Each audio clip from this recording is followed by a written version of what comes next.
voy a presentar y les doy la bienvenida nuevamente a Megan, a Luis y a Greg. Les agradezco muchísimo por su tiempo, por estar con nosotros, y les pido por favor, les voy a pedir luego de hacer una pequeña introducción, que cada uno se presente, que cada uno nos cuente la tesis de su fondo. Si pueden contarnos un poquito oye, qué es lo que han empezado a hacer en los últimos meses, o qué inversiones han hecho en los últimos meses. Y bueno, decirles de que tenemos mucha expectativa. Yo, como saben, soy también emprendedor. He tratado de compilar algunas preguntas que me han hecho varios emprendedores. Entonces vamos a ir por primero su introducción, luego a algunas preguntas que he preparado, y al final vamos a dejar un poco de tiempo para que el público en general pueda hacer sus preguntas. Ellos nos están siguiendo a través de Facebook y de YouTube, entonces al público le pido por favor que sus preguntas las hagan a través de esos canales, y el equipo de Perú SB, de TechSuyo, me las va a entregar para luego yo hacérselas a nuestros invitados. Bueno, bienvenidos, muchísimas gracias. Empezamos con tu introducción, Megan, por favor. Gracias, Gonzalo. Bueno, es un placer estar acá, y realmente un poco de un como full cycle, porque, bueno, solo me mudé a Lima casi hace un año, pero no todavía. Entonces, en el año pasado, en ese momento, estaba en San Francisco, donde vivía 5 años. Entonces, bueno, encantada de estar acá. Nosotros, Think Ventures, somos un fondo con un solo LP, que significa que solo tenemos un inversionista hasta ahora. LP significa Limited Partner. Y estamos enfocados más en fintech y en Perú y la región andina. No invertimos en México ni en Brasil. Entonces queremos enfocarnos más en los mercados que todavía están desarrollando en Latinoamérica, y donde vemos que hay más oportunidad, porque al menos hasta ahora también hay menos capital, pero podemos entrar y ser ese capital. Bueno, pensando en los últimos meses, pensando en el último año, hemos hecho 2 inversiones, una en una startup venezolana domiciliada en los Estados Unidos con el respaldo de YC, Y Combinator. Ellos están enfocados en remesas, pero en vez de mandar dinero, se puede mandar cosas alimentarias y farmacéuticas a su familia en Venezuela. Y en Perú hemos invertido en Somos Moto, es un marketplace para comprar y financiar motos. Quiero como decir que sí, todavía estamos invirtiendo, solo es que a causa de la coyuntura, el proceso de due diligence ha demorado un montón. Entonces, justo espero que vamos a poder anunciar un par de inversiones nuevas en estas siguientes semanas. Solo es que ha sido un poco... ha demorado un poquito a causa del COVID. Y bueno, también somos inversionistas en Chasqui. Entonces, eso es otra razón de tener orgullo estar acá contigo, Gonzalo. Muchas gracias, Megan. Encantadísimo de tener uno de estos inversores en este panel. Gracias. Greg, por favor, tú sí puedes continuar y contarnos de ti, de tu fondo y la tesis de inversión, por favor.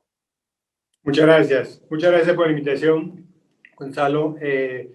En Angel Ventures nuestra motivación es democratizar capital, y pensemos que fondos de Venture Capital es el mecanismo para poder hacerlo. Entonces, creemos mucho en el talento, Tech Talent en Perú y LATAM, y eso nos inspira a captar dinero de inversionistas y dirigirlos a ustedes. De hecho, estoy contento de estar acá porque siento que del movimiento, que lo que yo veo como un movimiento de la industria de Venture Capital, ustedes, los emprendedores, especialmente los con conocimiento de tecnología, son la piedra angular de ese movimiento. Entonces, dependemos de ustedes, y el éxito que damos va a ser por ustedes. Entonces, muchas gracias por esta oportunidad.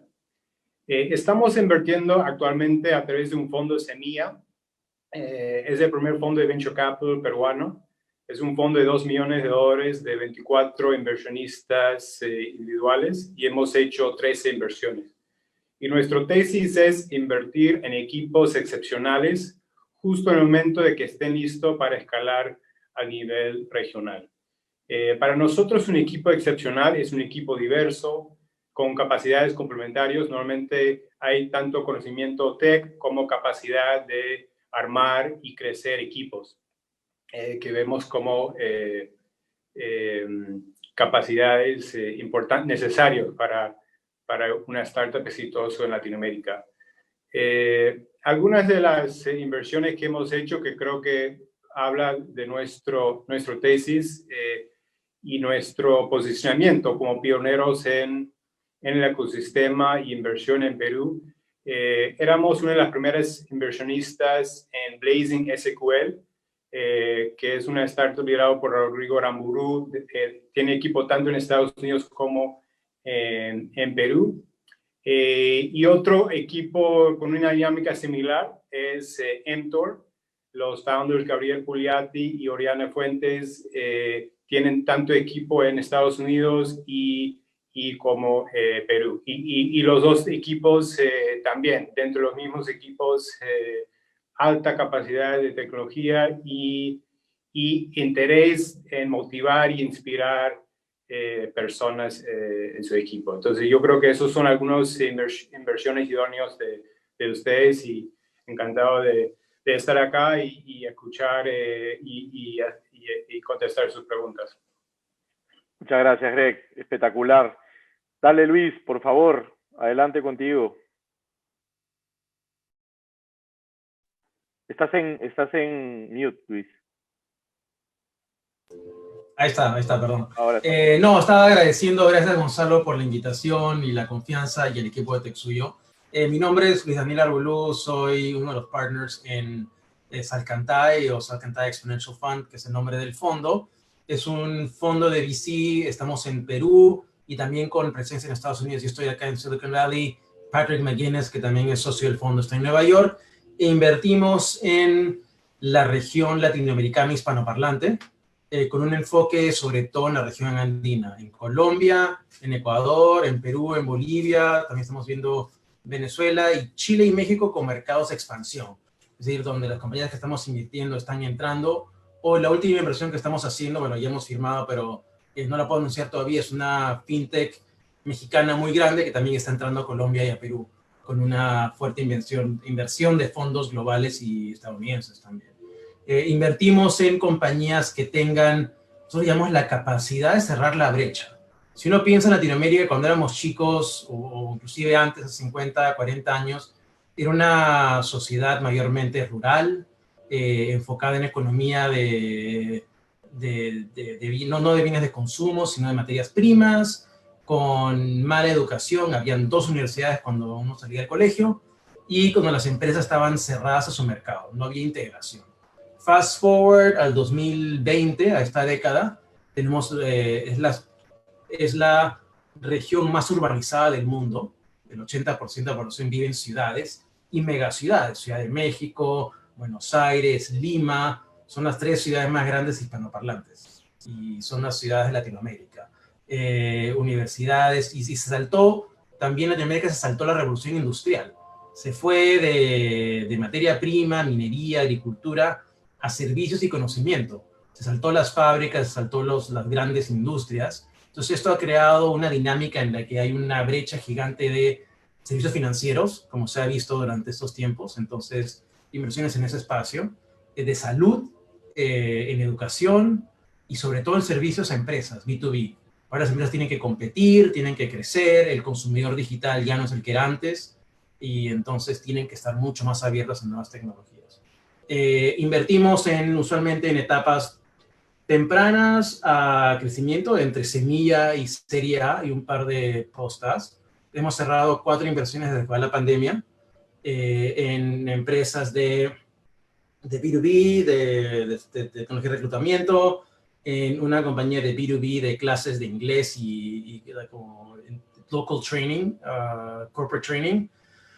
una empresa es como un instituto superior técnico, pero online, y que tiene mucha atracción también en Estados Unidos, en el mercado latinoamericano, en Estados Unidos.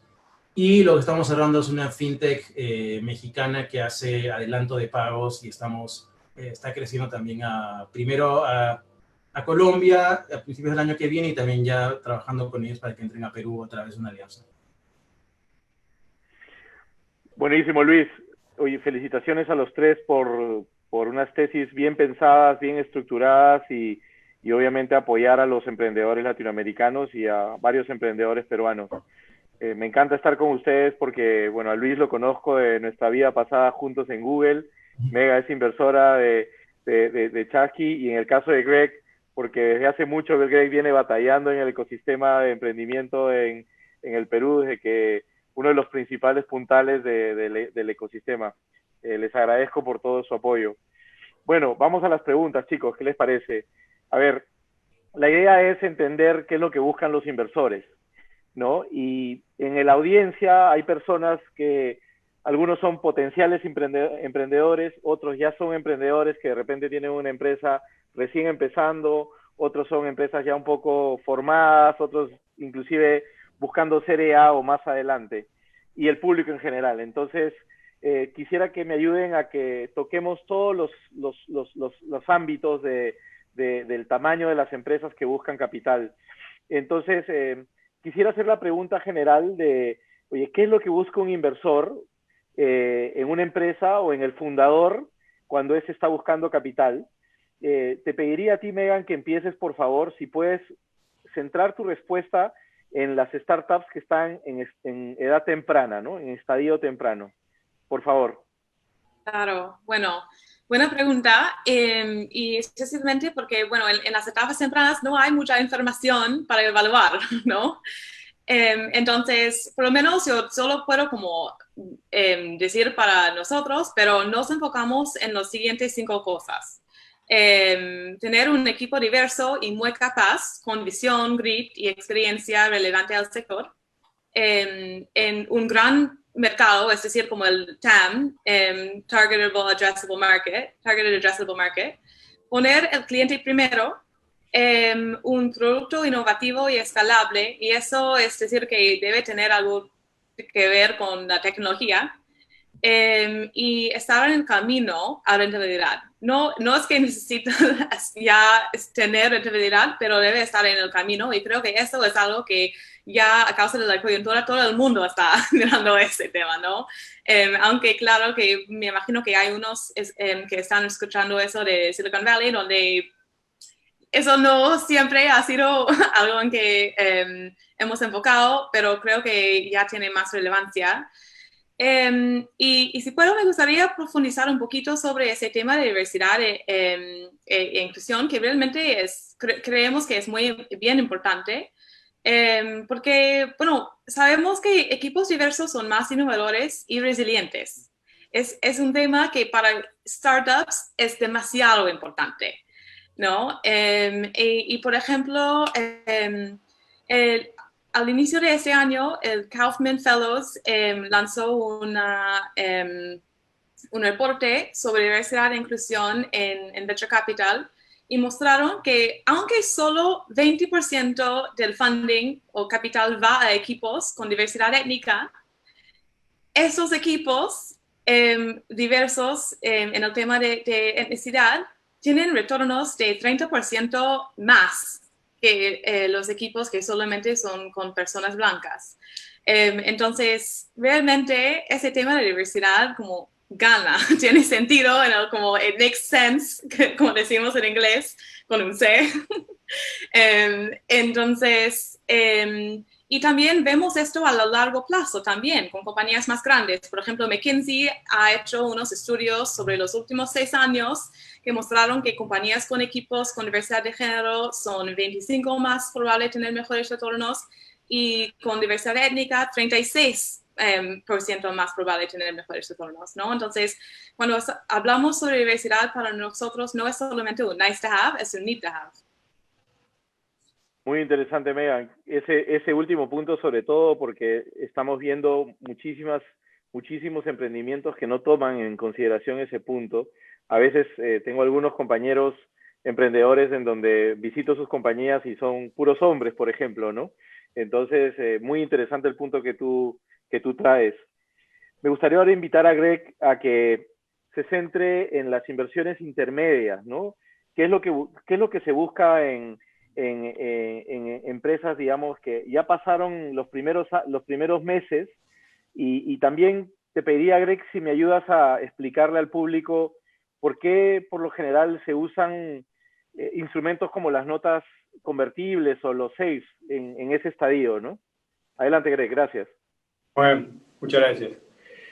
Para nosotros, cuando escuchamos un pitch, lo que buscamos es coherencia. Y creo que es una palabra fácil, necesitas una buena historia, pero coherencia quiere decir que hay un problema, ustedes son un equipo correcto para resolver ese problema. El momento donde están es el momento correcto para buscar ese perfil de inversionista para esa etapa.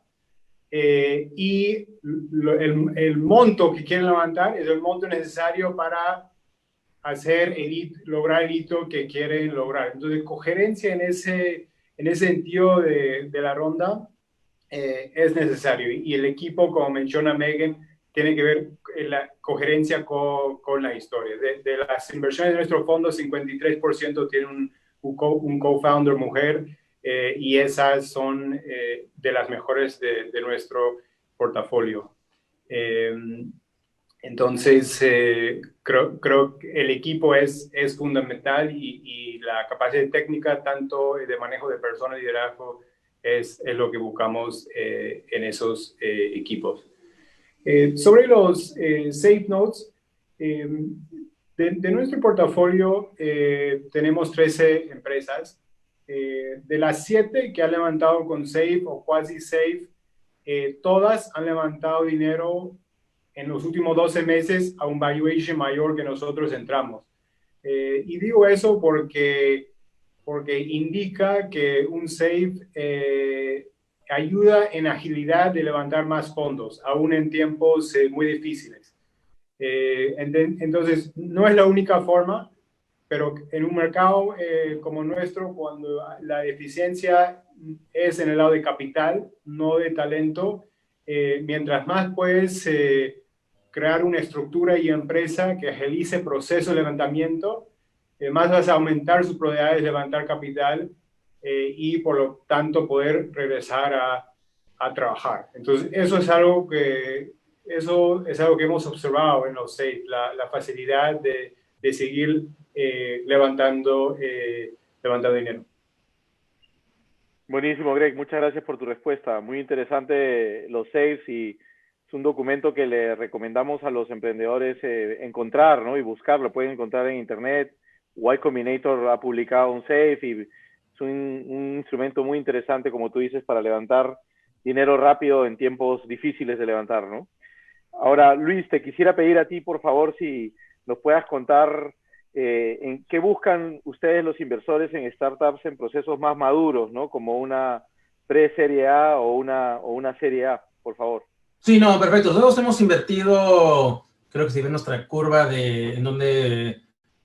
curva de distribución mayormente en series A, hemos invertido en posta y en A, pero en la serie A, que es usualmente el primer capital institucional. Institucional me refiero a que los que están invirtiendo no son ángeles, no son ángeles, sino es gente que maneja capital de otros.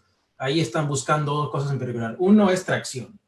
Y se habla, y es como una torta, ¿no? La primera etapa, que lo hablaba Megan, es el equipo, el de mercado. Luego hablaba Greg del tema de la coherencia, con lo que está levantando. Y para uno, cuando quiere hacer una serie A, una serie institucional ya, debe demostrar que, bueno, el equipo funcionó, el producto logró tracción, el producto tiene alguien que pague y tiene cierta diferenciación. Y la serie A es solamente para ir a escalar. La empresa no tiene que ser rentable, pero tiene que tener probablemente unit economics, lo que se llama, o positivas, o con un plan muy claro para llegar a cierta positividad en la serie, en el futuro. Tiene que tener ya un go-to-market, es decir, no tanto enfocados en el producto y cómo va a funcionar, sino cuál es el canal de venta, cuál es el modelo, la estrategia de pricing, quién lo va a usar, dónde están mis leads de mi generación de leads, y ya tener un plan de ejecución mucho más cerrado. Otra parte importante en este tipo es la capacidad de formar equipo. ¿Y qué me refiero a eso? Es que el equipo fundador ha sabido escalar, ha sabido contratar a... El equipo fundador es fundamental, pero el equipo fundador son 2 o 3 personas, a lo mucho. Lo que tiene que demostrar la capacidad de contratar a un equipo que sea mejor que los fundadores, ¿no? Siempre en Google decíamos, un jugador B contrata gente C. Los jugadores A tienen que contratar otros A y gente más capa que uno y poder seguir escalando, porque al final el dinero que le va a dar un fondo, un grupo de fondos, y las series que estamos viendo en Series A son de 5 a 15 millones de dólares, va a ir a usar 2 cosas, o comprar leads a través de marketing digital, anuncios, alianzas, etcétera, ir a contratar gente y sí, continuamente invertir en el producto, en R&D, en nube, en software o lo que tenga que hacer, pero el dinero al final no es dinero por levantar, es dinero para ir a gastarlo en cosas que tienen sentido. Buenísimo, excelentes ejemplos, Luis, muchas gracias. En el proceso de evaluación, bueno, yo he levantado dinero en Chasqui y se sabe que hay un proceso de análisis y ustedes revisan todo lo que nos han comentado, ¿no? Pero hay veces que también se encuentran con lo que le llamamos los yellow flags, ¿no? O ciertos riesgos o elementos de riesgo que de repente ustedes como inversores no quieren, digamos, quieren no tener, ¿no? ¿Le puedo pedir a Megan y a Greg que por favor nos cuenten cuáles son un poco esos yellow flags que ustedes tratan de evitar para que los emprendedores sepamos y tratemos también de evitarlos en nuestras compañías? Si quieres, Megan, empieza tú. Sí, gracias. Bueno, es una buena pregunta y bueno, una de las cosas que hemos visto que como tú dices no nos gustaría ver son, por ejemplo, que los fundadores no están completamente metidos o comprometidos en ese emprendimiento. Es decir, ya tienen otro trabajo y cuando están levantando dinero no es claro que van a dejar ese otro trabajo para enfocarse solamente en ese startup. Para nosotros eso es un no-go. Queremos saber si estamos invirtiendo un montón de dinero en ustedes, queremos ver que realmente están comprometidos y no van a estar como distracted por otros lados. También, por ejemplo, hemos visto, bueno, como comentó Luis, normalmente cuando están levantando ya un Serie A es porque ya como están listos para salir y escalar.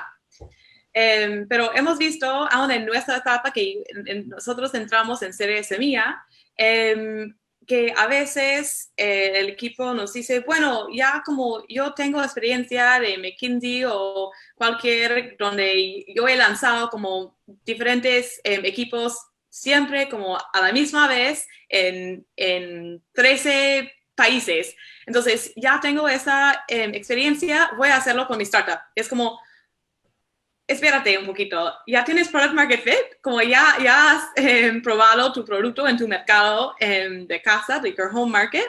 Entonces, y entiendo que hay esta, bueno, es más que, sí, la mayoría del dinero está fuera de Perú, entiendo eso. Entonces, creo que a veces los fundadores están como corriendo para el dinero, entonces quieren mostrar que ya están en varios países, pero creo que hay oportunidad para crecer ya en Perú, tener product market fit y después van a otros mercados cuando ya realmente pueden mostrar que tienen esto, el producto validado y todo. Y cuando vemos que ya están como, ya me voy a Brasil, me voy a México, eso para nosotros también es un poco un yellow flag. Gracias, Megan. Perfecto. Greg, yellow flags que tú tratas de evitar, por favor.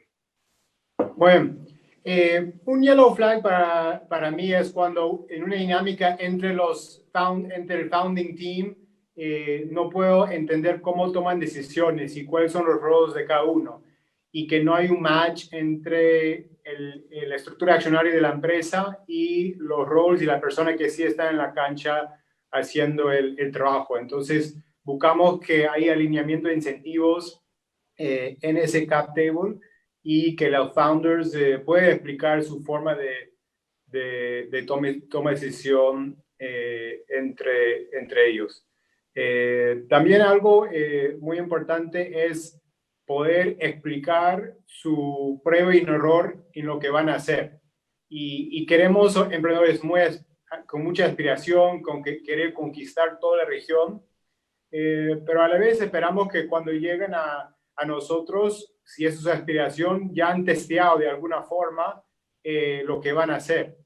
Pensamos que es posible testear cosas de una forma barata y queremos ese ADN de testear cosas. Entonces queremos tener una conversación en que un emprendedor va a decirnos qué va a hacer y ya va a explicarnos cómo, de una forma que creemos y queremos respaldar ese emprendedor. Interesantísimo, Greg. Muchísimas gracias. Muy interesantes los yellow flags. Ahora le quiero hacer una pregunta a Luis y también a ti, Greg. Creo que va a ser interesante lo que ustedes dos van a decir. Luis, si quieres tú empieza. Yo he escuchado en los círculos de los emprendedores el tema de, oye, si queremos levantar mucho dinero, tienes que sacar tu compañía fuera de Perú. Por lo general se dice que cuando estás en el mercado peruano, el mercado es muy pequeño, ¿no? Luis, si quiero levantar, por ejemplo, soy un emprendedor que quiere levantar más de $1 millón, ¿consideras que debemos de internacionalizarnos? ¿Y cuál sería el camino, no? ¿Qué nos recomendarías? Sí, pero creo que la pregunta, y una muy buena pregunta, pero la pregunta es al revés. La pregunta es, ¿qué quiero hacer? ¿No? Yo tengo una solución, un producto, una compañía que es específicamente peruana. En este caso, hay oportunidades en Perú, no sé si son venture o no venture, pero hay oportunidades en Perú de hacer una empresa muy grande, que tenga mucho éxito, sobre todo en sectores que están muy desatendidos, por ejemplo, fintech. Y fintech no te puedes internacionalizar, es muy difícil, a menos que tengas ciertas soluciones como pagos o tengas muchísimo capital. La oportunidad de fintech en Perú es gigante y podrías hacerlo localmente y levantar una buena cantidad de dinero, pero al final la pregunta es, ¿para qué quieres levantar 1 millón?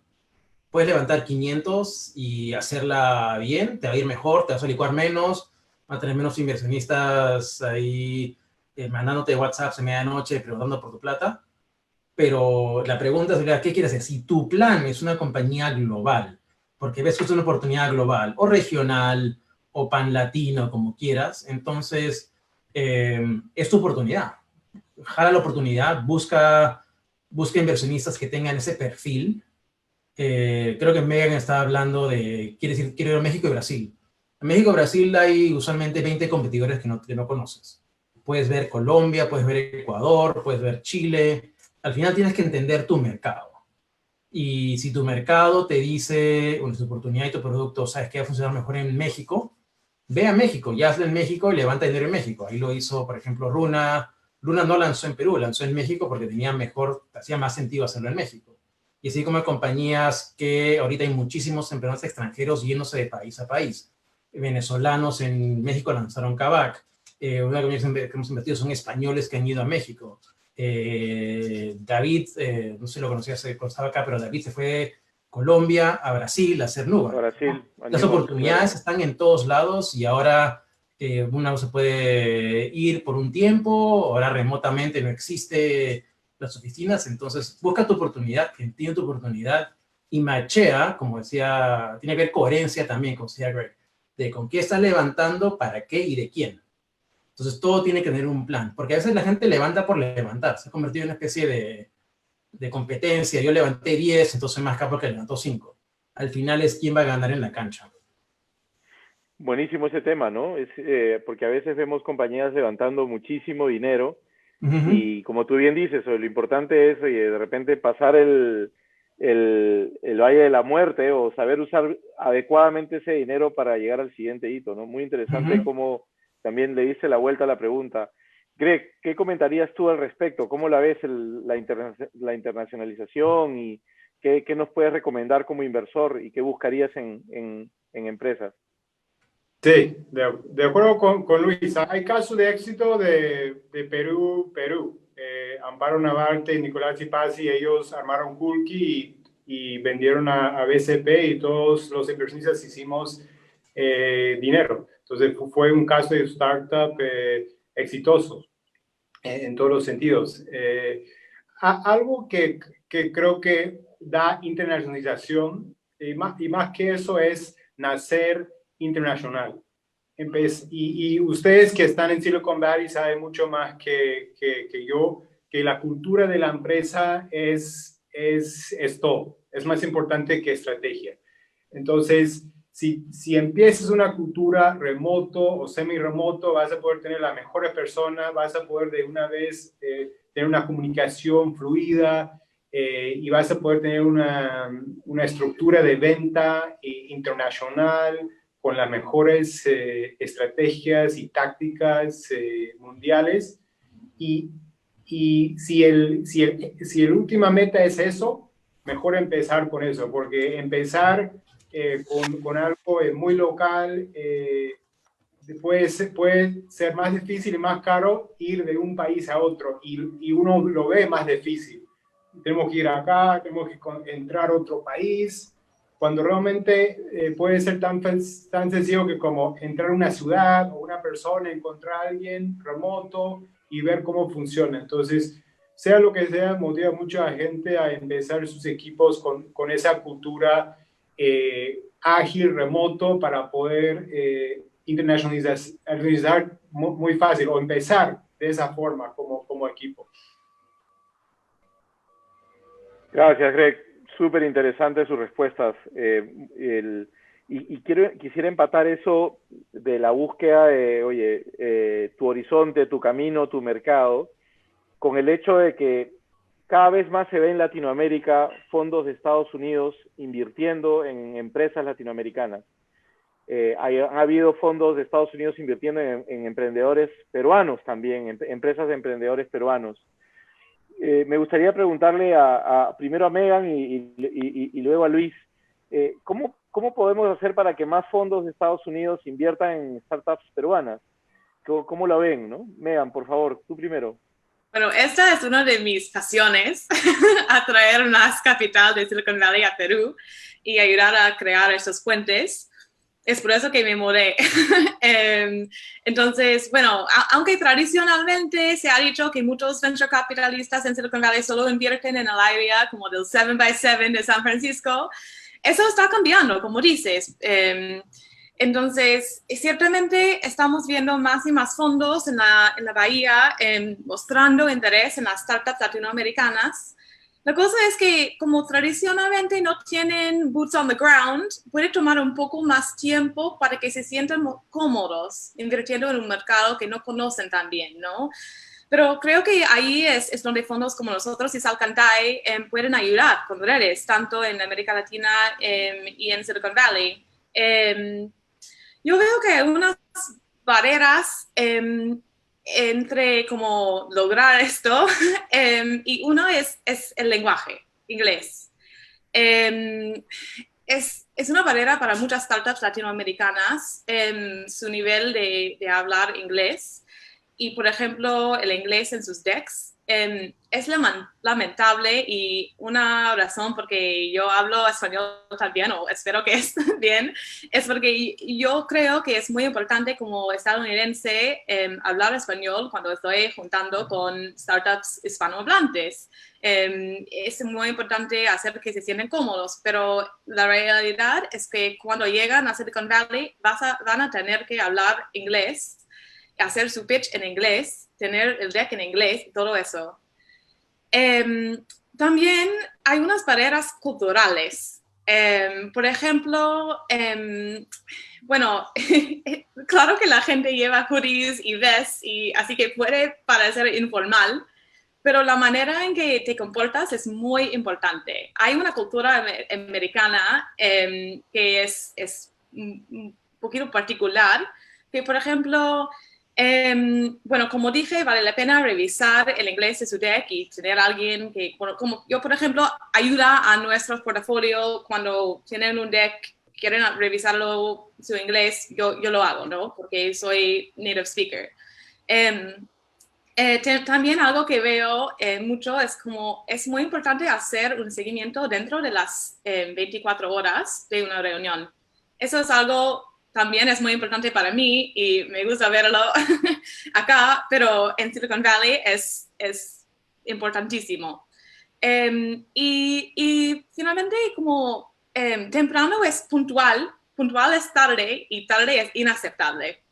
Y eso es algo que creo que es muy difícil para personas de Latinoamérica, donde hay esta cultura de, sí, como ya me demoro unos 5 o 10 minutos, no te preocupes, no, todo está bien. Empezamos la reunión con catch-up de cómo están toda la familia y todo. Y me encanta esto, pero cuando solo tienes una reunión de 30 minutos, 20 minutos, con un inversor en Silicon Valley, es muy importante como usar ese tiempo en la mejor manera posible. Y entonces debes estar temprano y también, por ejemplo, respeta esa media hora. ¿Ya? ¿Algo pasó con la conexión? No, creo que sí se nos... Creo que se fue la pantalla con los cuatro. Se fue la pantalla con nuestras fotos, pero nos están escuchando. Ahora acaba de regresar. Okay. Gracias, Mega. No hay problema. Solo estaba diciendo que como es importante estar a la reunión temprano, como 5 o 10 minutos temprano, respetar como si es media hora, respetar esa media hora. Y si el inversor está haciendo preguntas más allá, claro, eso es genial, pero si dicen que ya esa hora termina, es hora de terminar. Sí, entonces yo diría eso. Gracias, Megan. Luis, ¿qué perspectiva tienes tú? ¿Cómo hacemos para que más fondos gringos inviertan en Perú? Sí, mira, y más allá de lo que hablaba Megan, que creo que es bien importante toda la parte, la mecánica operacional, al fin del día es oportunidad.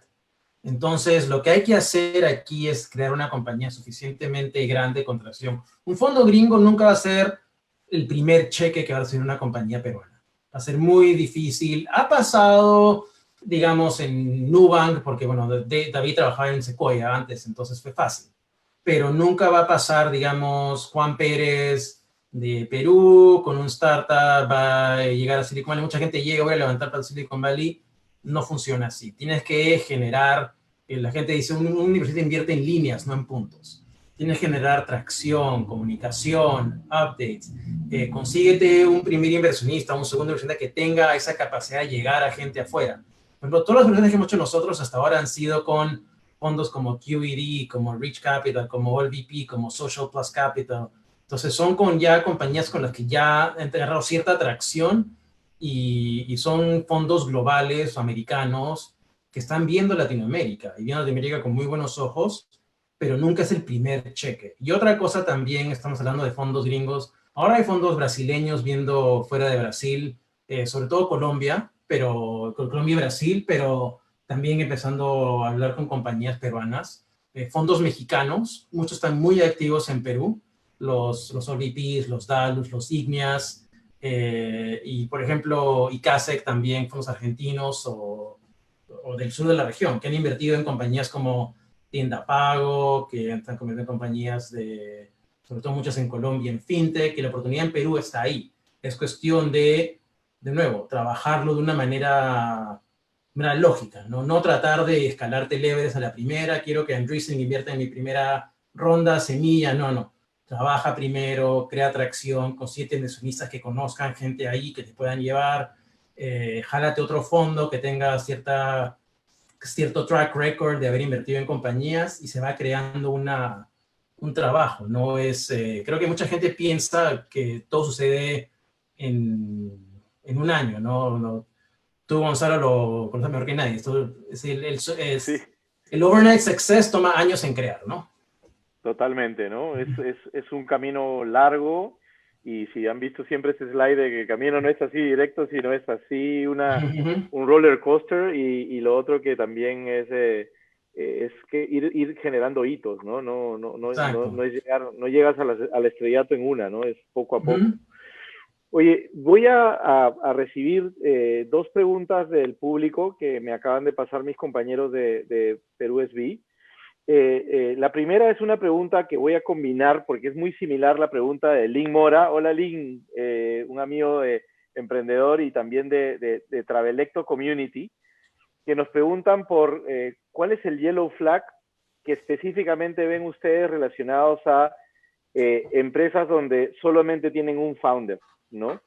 ¿Ustedes recomiendan que solamente exista un founder o preferirían o recomiendan que existan dos founders o tres founders? Greg, te pediría a ti que respondas esa pregunta, por favor. Muy bien. Está bien ser un solo founder.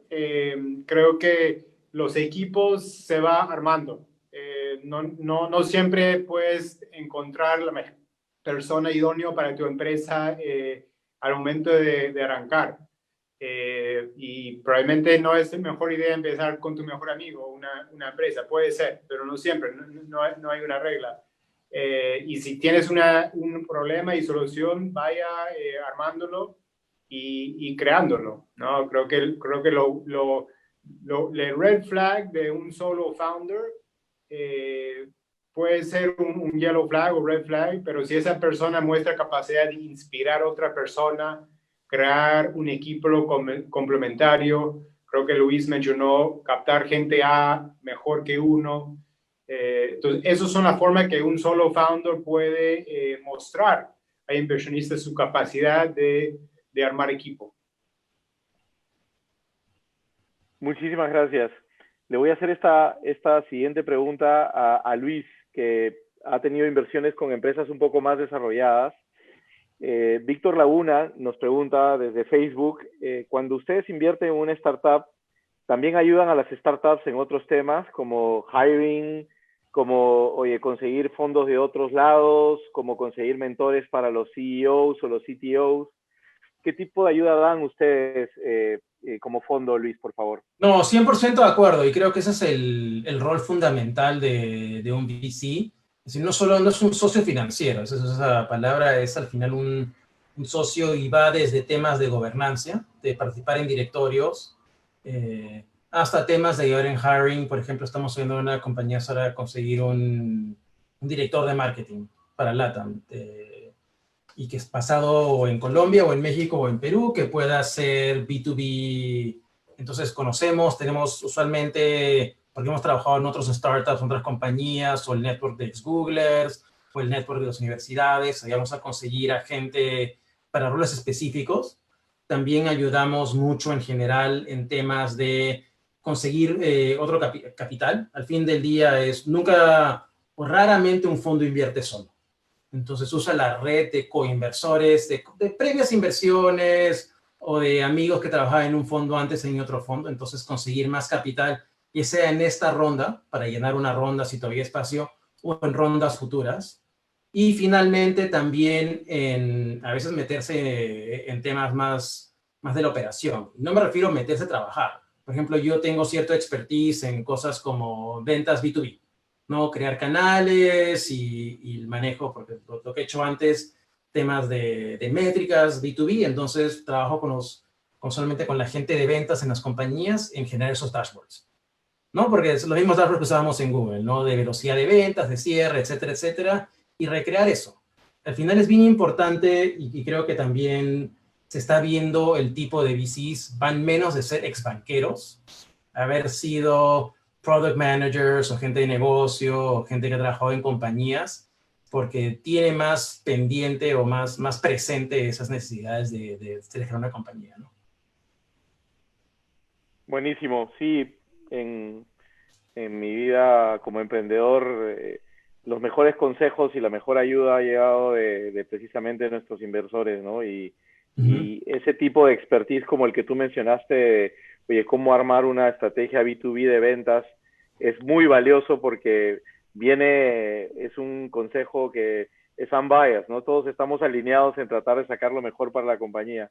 Claro, Buenísimo, pero Luis. un punto más, Igor, antes que me olvide, y muchas veces lo tiene Dale. el VC, o no lo tiene, pero lo tiene otras compañías en el portafolio. Ya lo que hacemos mucho es cross-pollination, como se llamaría, cross-pollinación entre el portafolio. Mira, esta compañía tiene un experto en ventas y esta otra compañía está, no sé, contra la pared en cierto mercado. Puedes ayudarlo, o digamos, compañeros que han trabajado en compañías, en Facebook, en Google o en startups, que puedan ayudarle o ayudarle 15 minutos, ¿no? Es trabajar el network al fin del día. Networking, importantísimo, ¿no? Uno de los skills que tenemos que trabajar los peruanos porque a veces somos un poco chupados de hablar con gente que no conocemos. Megan, ahora te doy una pregunta del público también para terminar una rondita rápida de preguntas del público. Nos pregunta Omar Azañedo, y de hecho les mando un saludo a los tres panelistas, y dice, oye, si podrías compartir con él 3 indicadores que debería de preparar muy bien para el momento en que pueda tener una cita con ustedes como inversores, ¿no? Bueno, es una buena pregunta. Yo diría, bueno, en ese momento es muy importante poder, como dije anteriormente, hacer el follow-up muy rápido después de la reunión. Entonces, es pensar en cuáles cosas vas a necesitar para la reunión y después para hacer el seguimiento con el inversionista, ¿no? Entonces, bueno, a veces hablamos sobre un data room, que realmente puede ser una carpeta en Google Drive o algo así, pero es tener como tu deck, claro, tu presentación que vas a hacer. Algún tipo puede ser como un deck un poco más pequeño o un one-pager que que estás cómodo compartir y que como ya sabes, es probable o posible que inversionistas van a compartir eso entre nuestra red, como, he visto esta startup, puede ser interesante para usted o algo así. Pero en ese tipo de deck no debe tener números como que no quieren o no se sienten cómoda que va a ser compartido, ¿no?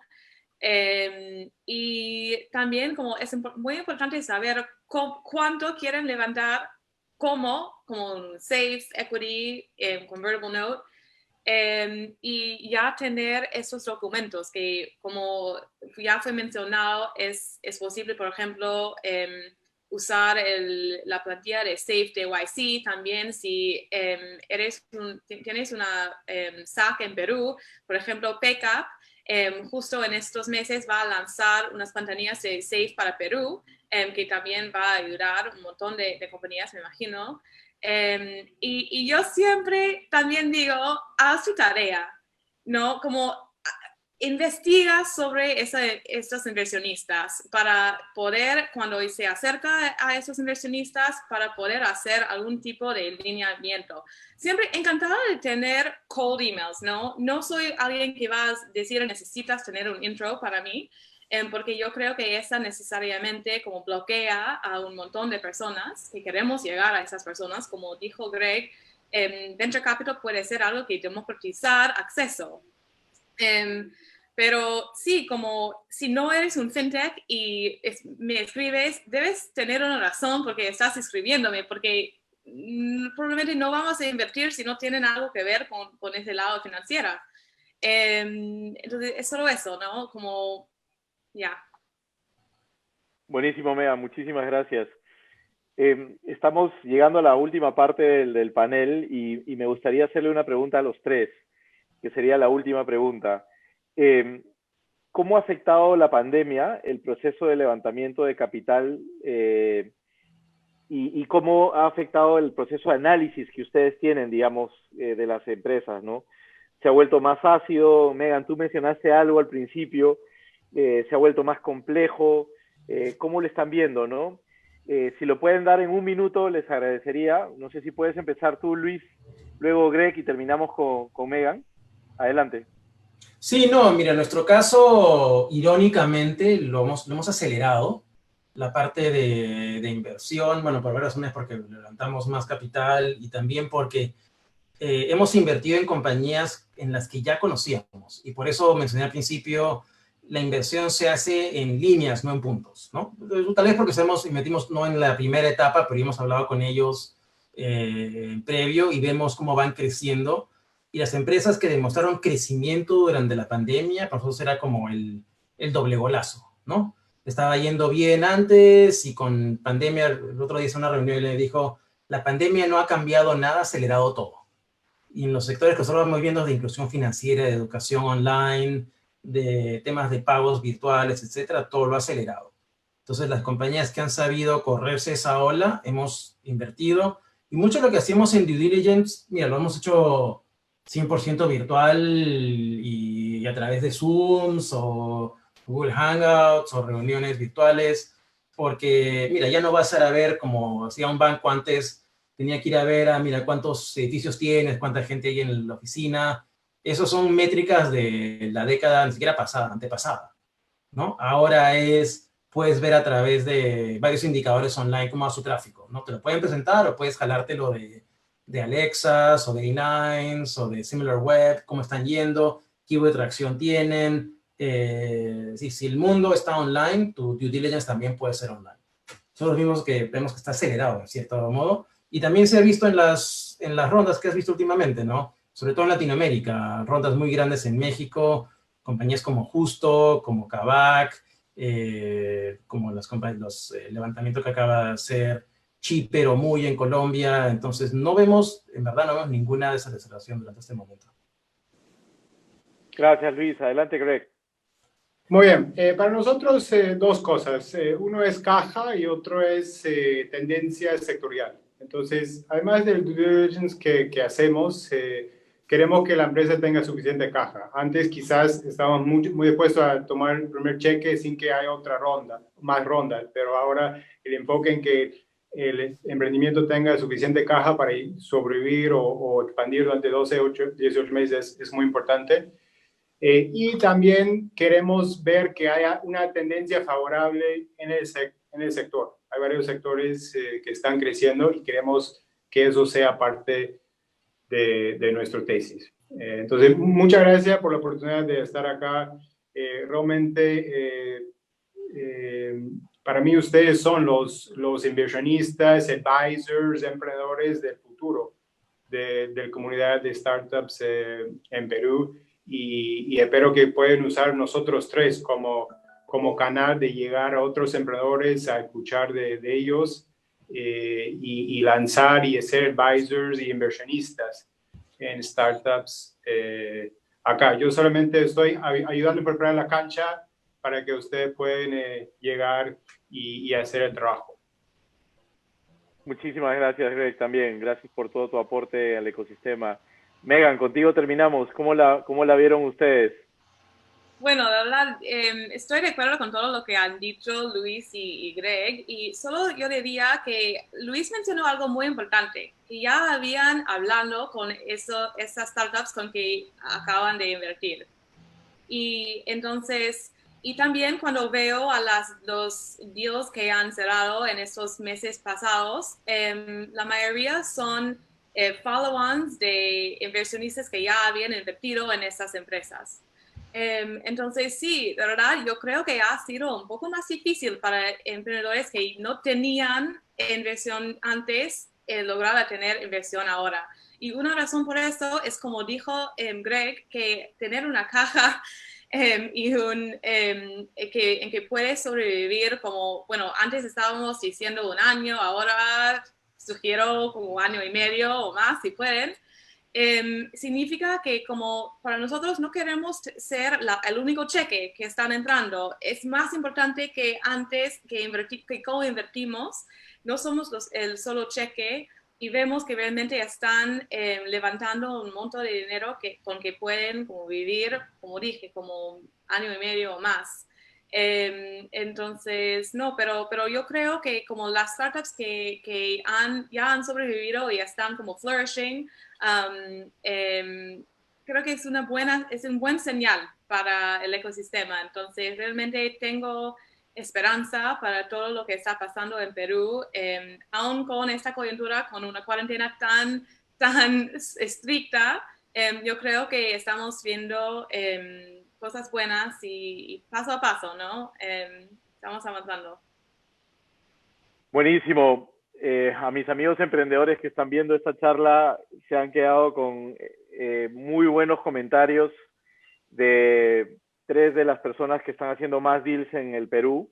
Le agradezco muchísimo a Megan Stevenson Krause de Inca Ventures, a Luis Arburú de Salcantay Partners y también a Greg Mitchell de Angel Ventures por todos sus consejos, las ideas. Creo que nos llevamos conceptos sólidos, ¿no? Oye, invertimos en equipo, hablamos de los co-founders, hablamos hablamos brevemente de la diversidad, el liderazgo, la atracción. Me encantó eso es como una torta, ¿no? Que dijo Luis oye, primero probablemente sea equipo, mercado, la coherencia que nos decía Greg, la atracción y luego, oye, tienes que ser capaz de formar equipo. No necesariamente tienes que ser un equipo de 3 founders, puede ser uno, pero tiene que tener esa capacidad de formar equipo. Importantísimo los Yellow Flags, fundadores comprometidos. Nada de eso de que, oye, ya me voy a salir de mi trabajo. No, tírate a la piscina, mójate. La dinámica de los founders para poder tomar decisiones y que no sea un Yellow Flag. Testear lo que vas a hacer y no decir, oye, ya sí, yo soy capaz de entrar a 15 países de una. Eso no pasa de la noche a la mañana. Tener clarísimo el plan, me encantó también eso, y entender que para invertir es una relación, ¿no? Los fondos se empiezan a relacionar con los emprendedores y como dijo Luis, no es invertir en un punto, sino en una línea, ¿no? Entonces hay que trabajar esa relación. Muchísimas gracias por su tiempo. Bueno, el ecosistema de emprendedor siempre está en contacto con ustedes. Gracias y pasamos ahora a la siguiente actividad. Hasta luego, muy amables. Gracias, chao. Gracias, gracias. Chao.